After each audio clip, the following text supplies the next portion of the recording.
Bien, hoy en Para Todos Lados vamos a sacar a Francesc Torralba de su espacio habitual en nuestro programa, los coloquios de filosofía, en los que suele intervenir los miércoles. Francesc no solo interviene, sino que nos propone muchos de los temas. Es un promotor, por decirlo así, de nuestros coloquios. Hoy le hemos pedido que nos hable de su nuevo libro, El sentido de la vida. Bueno, de hecho, la que aparece ahora es la versión en castellano del libro, puesto que ya fue publicado hace un par de años en catalán, y hay que decirlo, Francesc, fue con una excelente acogida. Fue todo muy bien. Buenos días, Francesc. Buenos días. Un placer tenerte, como siempre, ya lo sabes. Encantado de venir. En la contraportada vemos que empiezas con 4 crisoles, ¿no? Digámoslo así, qué sentido tiene todo, hacia dónde va nuestra vida, por qué nos morimos, hay algo después de la muerte. ¿Cuál sería entonces el objetivo del sentido de la vida? ¿Por qué escribes este libro, Francesc? Bueno, este libro aparece en mi mente como consecuencia de una pregunta personal. Hay libros que uno se formula a partir de una edad de la vida, que ya ha vivido un tiempo, que hace una mirada retrospectiva y se pregunta qué es aquello que da sentido, que da significado a su vida, a su existencia, ¿no? Y entonces empieza a indagar en filósofos, en pensadores, en poetas que se han hecho esta misma pregunta y observa que hay respuestas muy distintas, ¿no? Pero esta es una pregunta que yo creo que se plantea a todo ser humano cuando para, se detiene, observa el tiempo que ha vivido, observa cómo le ha llenado ese tiempo y cómo lo ha llenado de contenido, y entonces también diseña su futuro. En el fondo la pregunta por el sentido es la pregunta por el propósito, por el para qué, por aquello que va a colmar de significado, de valor nuestra vida personal. Y esa pregunta no tiene una respuesta concluyente. De ahí el interés de indagar a título personal, porque no es una pregunta que esté pues en un libro de física, de química, de matemáticas o de biología. Pero hay mucha gente que no se plantea, no tiene la necesidad o no le hace falta plantearse esa cuestión, ¿no? El sentido de la vida. Solamente a lo mejor nos la planteamos en momentos de duda, de zozobra, digámoslo así, vital. Sí, hay determinados momentos, hay determinadas circunstancias donde esta pregunta emerge, yo diría casi con una forma brutal, con mucho énfasis, a veces incluso con una gran angustia, ¿no? Pero a veces emerge a propósito de la contemplación pues, de un paisaje, a propósito de la escucha de una música, a veces a propósito de la conversación con una persona, con un profesor, con un maestro que te da que pensar y te obliga a recuperar, a reflexionar sobre cómo estás viviendo. Yo creo que la pregunta está latente en todo ser humano, está ahí como una posibilidad para que se desarrolle, pero a veces requiere de una estimulación externa. Y a veces puede ser una situación de enfermedad, una situación de proximidad a la muerte de un ser amado, que uno se plantea de golpe, pero bueno, ¿qué hacemos en este mundo? ¿Para qué estamos? ¿Cómo le vamos a dotar de significado cada vida, ¿no? Por lo tanto, sí, hay experiencias que aceleran o catalizan esta pregunta. Pero en cada ser humano es muy variable el momento en el que se produce. Hay niños que ya se la formulan siendo pequeños. ¿Pero no es un poco triste, Francesc, esperar a atravesar esos momentos para hacerte esta cuestión? Yo creo que sí. Yo creo que lo ideal es a través de la práctica educativa ya enseñar a pensar a los niños y a que se planteen esta cuestión y que puedan evaluar cómo han vivido un verano, cómo han vivido un curso, cómo han vivido una semana, y que luego se hagan esta pregunta. Pero bueno, ¿ha tenido sentido este verano? ¿Qué es lo que ha tenido más sentido de las actividades que he hecho este verano? Esa pregunta me parece clave, porque fíjate que resultaría muy extraño que uno se haga esta pregunta al final, cuando ya no tiene posibilidad de vivir más. Lo lógico es hacérsela cuando uno tiene, en principio, todo el periplo vital por delante y se puede plantear cómo quiere darle forma, sentido, diseñarlo, proyectarlo.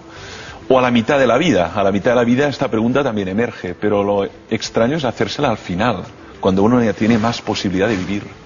Bueno, Francesc, según tu libro tienes 3 formas especiales, ¿no?, de conectarte con el universo. La primera sería el placer de ver las estrellas, la segunda, trotar por esos senderos de montaña que tanto te gusta, y luego también la tercera es escuchar música. ¿Encuentras en la música, en el sendero, en ver las estrellas, esa belleza que salva la vida, que creo que es el título de otro capítulo de tu libro? Sí, a ver, un modo de dotar de sentido a la vida es la belleza, ¿eh? En el mundo hay fealdad, hay dolor, hay sufrimiento, pero también hay mucha belleza. y a veces no la percibimos porque queda como oculta detrás de tanta fealdad o de tanta incluso monstruosidad, ¿no? Pero la belleza es algo que dota de significado la vida, ¿no? La belleza que uno contempla como espectador, un paisaje, el nacer de un día, el crepúsculo, o la belleza que es capaz de crear un artista. ¿Cuántos artistas han dado valor a su vida a través de la creación, ¿no? De la poesía, de la escultura, de la pintura, ¿no? Por lo tanto, la belleza es un modo de dotar de sentido la existencia humana, ya sea como espectador, ya sea como actor, que genera belleza para los otros.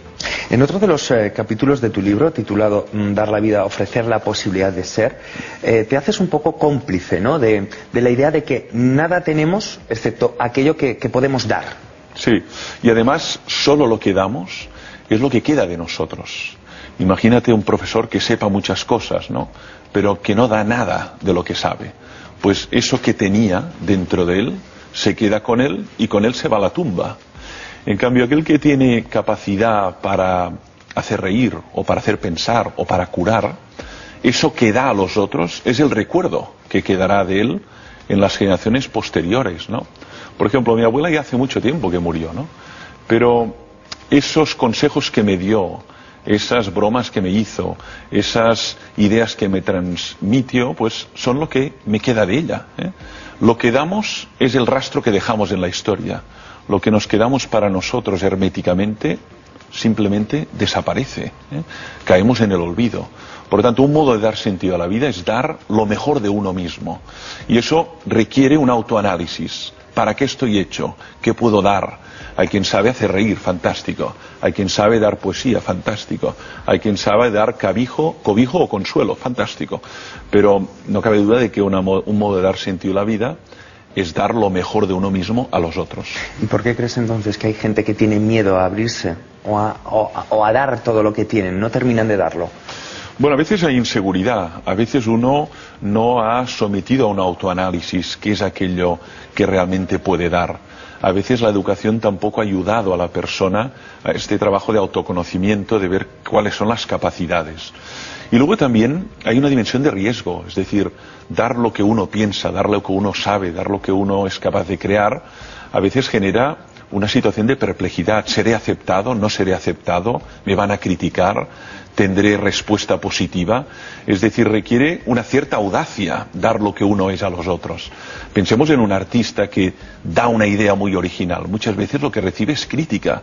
Y a veces solo a posteriori, con los años, reconocerán que aquello que dio fue una genialidad. Y que gracias a él, pues, vienen autocares y autocares a ver esa obra en esa ciudad. Y sin embargo, los de su tiempo le criticaron, incluso le abuchearon, ¿no? ¿Nadie nos prepara para recibir las críticas, Francesc?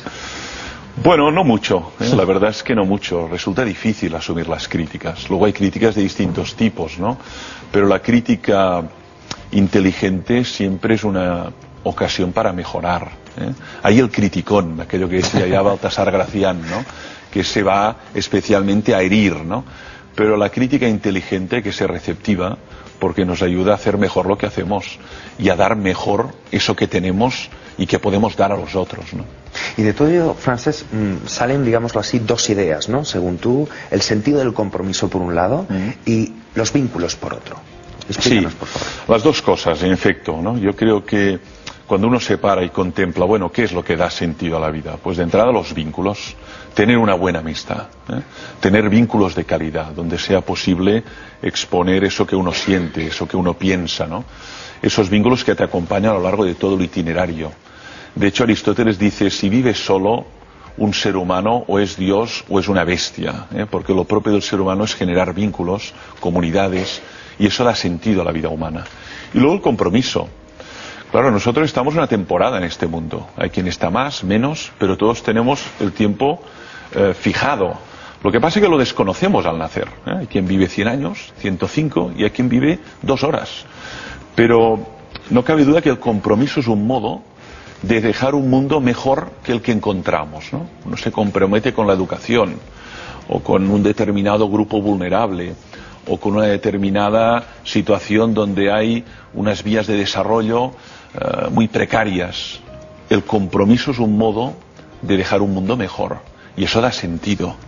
dejar un mundo mejor para las generaciones que vendrán. Nosotros estamos de paso, nadie se queda aquí permanentemente.